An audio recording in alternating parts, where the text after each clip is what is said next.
Fala família, tudo bem? Bom dia, boa tarde, boa noite.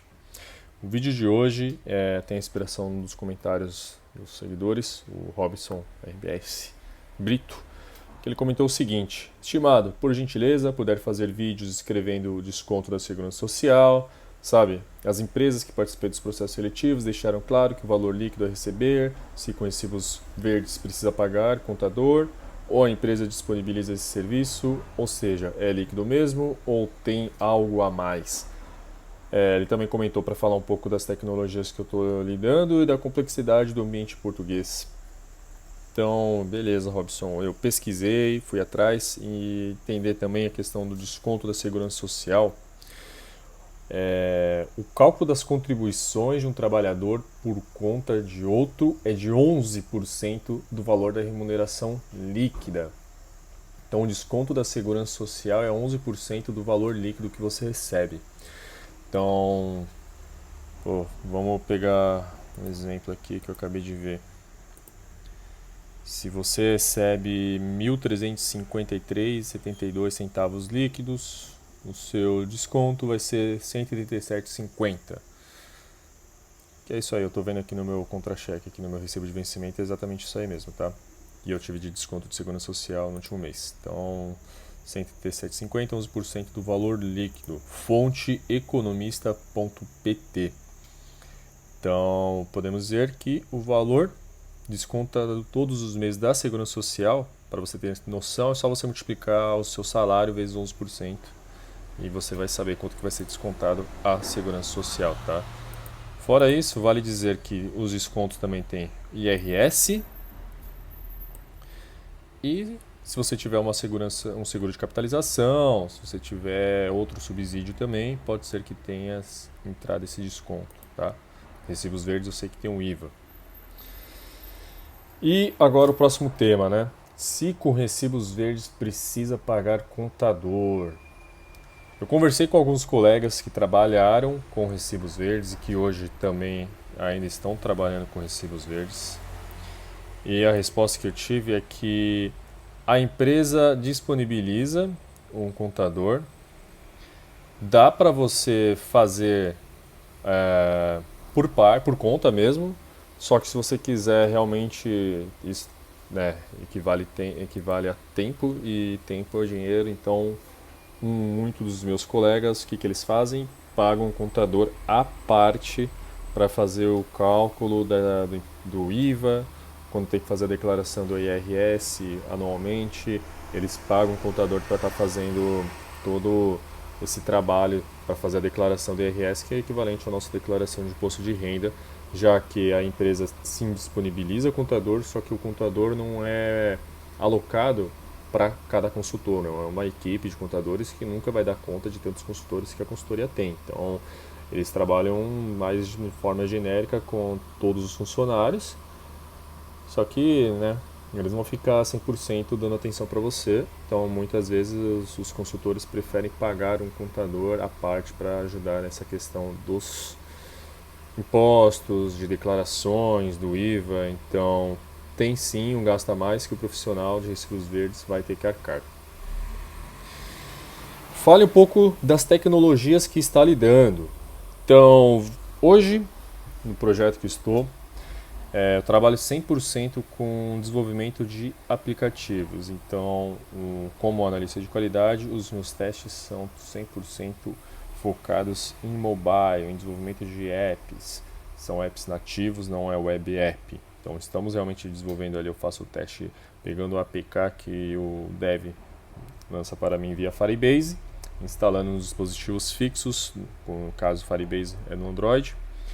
Então, testo nos Androids. Então, eu tenho aqui diferentes versões de Androids. Testo no Samsung, testo no Xiaomi. Às vezes também faço algum teste no Huawei. E são dispositivos fixos da empresa que ela disponibilizou para mim para poder fazer esses testes, já que a gente não tem um device farm onde a gente consegue emular o aplicativo nem um device, né? Porque isso também é custo e bem, não tivemos assim, um budget suficiente para poder estar fazendo isso e questão do projeto também não dá.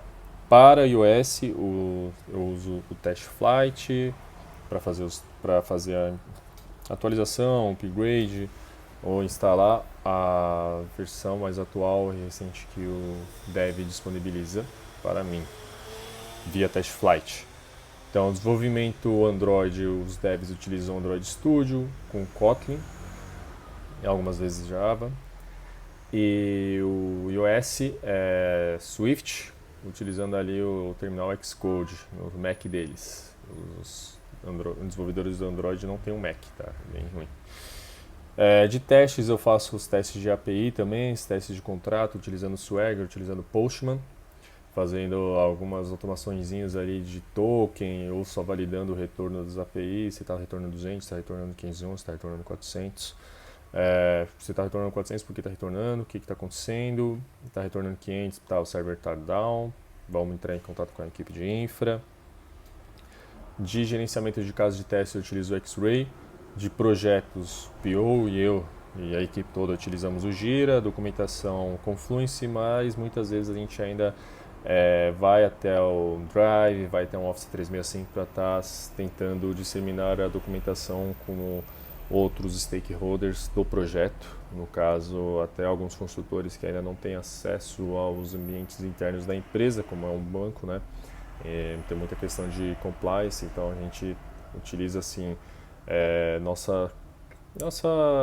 nossos e-mails pessoais, ali um Gmail e tal, para poder utilizar o Drive e jogar toda aquela documentação no Drive que é necessário, com o roadmap da vida, para todo mundo ter acesso. É uma alternativa que a gente adotou na minha equipe, não é forma genérica para todas as equipes aqui de Portugal, por exemplo. Tem muitas empresas que já estão maduras o suficientes em termos tecnológicos que utilizam muitas coisas novas e recentes de mercado.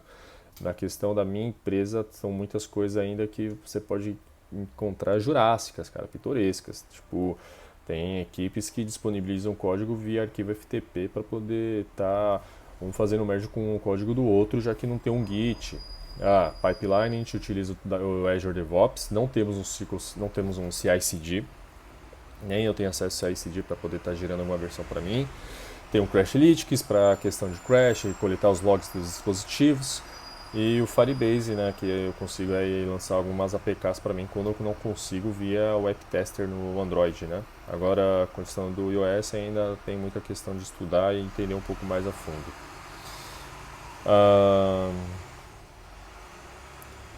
A gente está hoje utilizando aqui, tentando, né, implantar um ágil na nossa squad.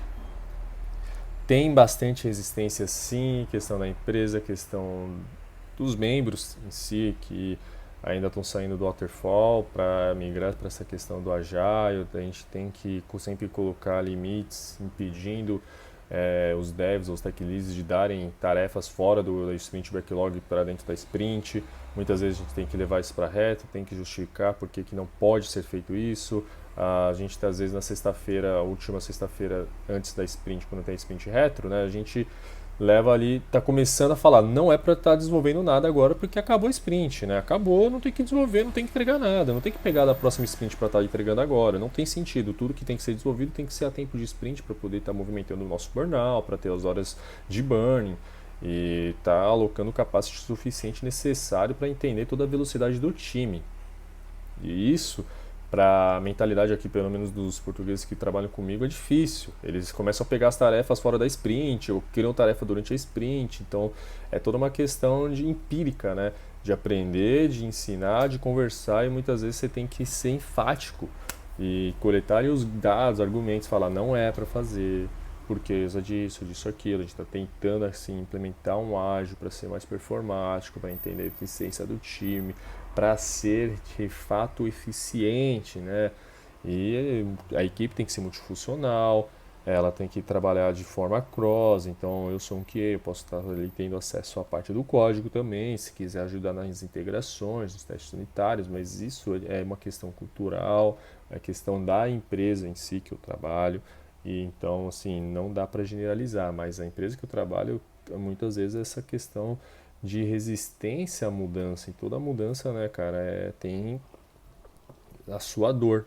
E para lidar com essa dor é tempo, é amadurecer, dar o feedback, é ser transparente. E assim, já indo para o próximo tópico e último, e até o mais extenso aqui das minhas anotações, é a complexidade de lidar com o ambiente português. É assim, eu falo muito da minha opinião, no meu mundo, na minha bolha. Então, peço desculpas aí caso isso vá ofender algum outro português que esteja assistindo esse vídeo. E eu quero ter muito zelo e cuidado também aqui para não, né, não causar nenhum estresse futuramente. Mas o ambiente português em si da minha equipe muitas vezes a gente tem lidado com um grande problema que é a questão de comunicação. Apesar de falarmos o mesmo idioma, é muito diferente, muitas diferenças, questão cultural, questão da forma que eu falo e eles entendem, da questão da forma que eles falam e eu entendo.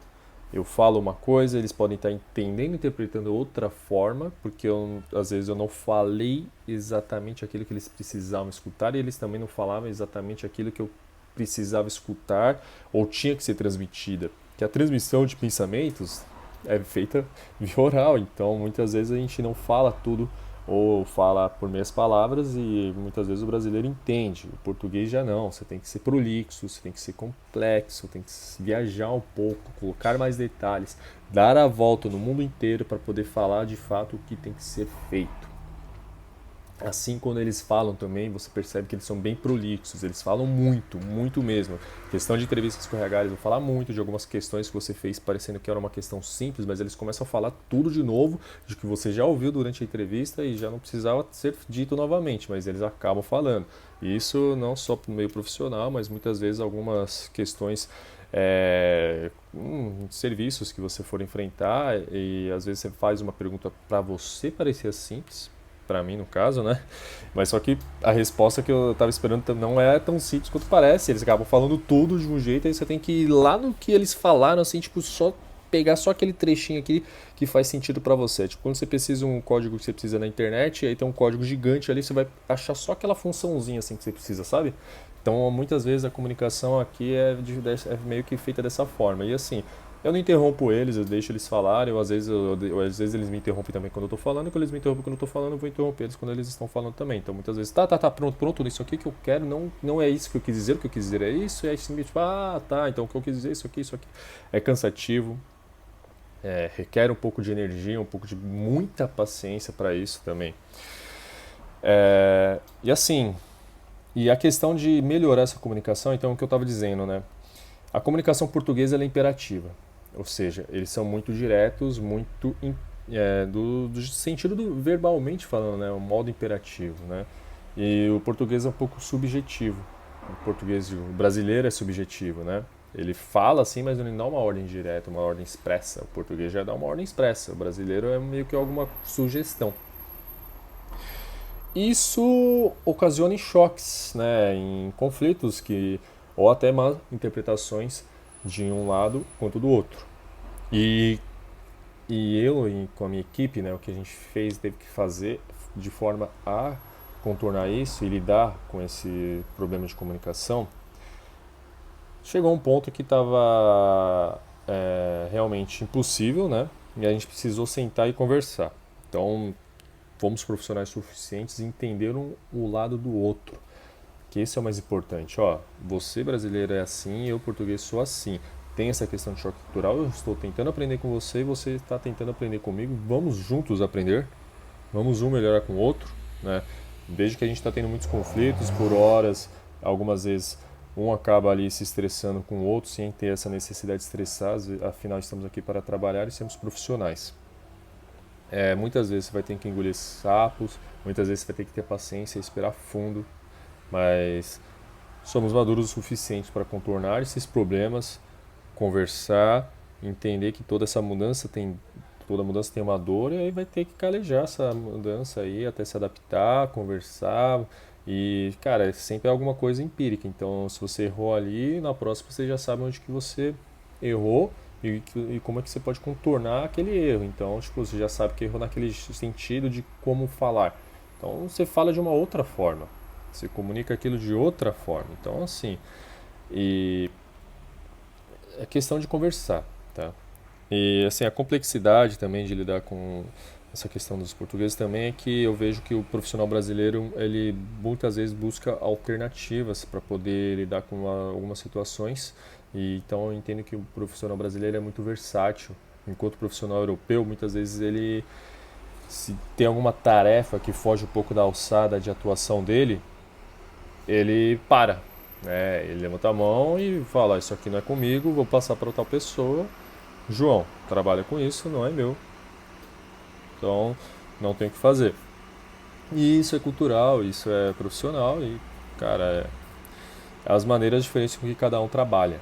Tá? O profissional brasileiro muitas vezes é versátil, ele vai lá, dá um jeito, busca alguma alternativa para não ficar travado e conseguir continuar trabalhando. Já o profissional europeu muitas vezes já quando não consegue mesmo, já levanta a mão e fala: não consigo, parei, e já vai buscar a sua ponto de referência para poder estar lidando com aquela situação. Hoje, assim, dizendo para mim, na minha opinião aqui, como é que tá, o ambiente está bem mais leve, né? Depois que tivemos que fomos adultos suficientes, sentamos e conversamos, a gente entendeu que tem que ter essa mudança, cara. Tem que ter paciência, né? E tem que ter adaptação. E toda adaptação tem a velocidade. E tem que ter paciência e deixar o tempo tomar o seu devido lugar. E conforme for dando tempo ao tempo, você vai agindo também, vai tomando suas decisões, vai tendo suas escolhas, vai conversar, vai agir, e quando não tiver o que fazer, pelo menos tem que ter paciência, engolir o sapo e seguir em frente. Afinal, você mudou de país e você está aqui para realizar um sonho ou um objetivo profissional ou um desafio da carreira que você quer. Você vai sair da sua zona de conforto. Então você tem que ser maduro o suficiente para conversar com as pessoas, para poder estar gerando aquela relação profissional boa, né? Uma relação leve, entendeu? Então, espero que esse vídeo aqui ajude vocês. Então, Robson, espero que tenha conseguido aí também responder a sua pergunta, cara, a sua sugestão de vídeo. Acho que foi um tema bem relevante. E outra dica e conselho que eu dou também é a questão que você comentou dos recibos verdes. Eu prefiro sempre contrato. Tá tendo muita oportunidade aqui em Portugal, muitas empresas olhando para os profissionais de tecnologia, o LinkedIn está bombando toda hora, e muitas oportunidades para trabalhar, ganhando em dólar, trabalhando para o Vale do Silício, Israel, Alemanha, enfim. E aí vale citar que essas oportunidades muitas vezes é uma espécie de contratação invoice, que é um novo termo que eu escutei, que eu não conhecia, mas que é o equivalente aos recibos verdes. Então é sempre ver se realmente vale, né?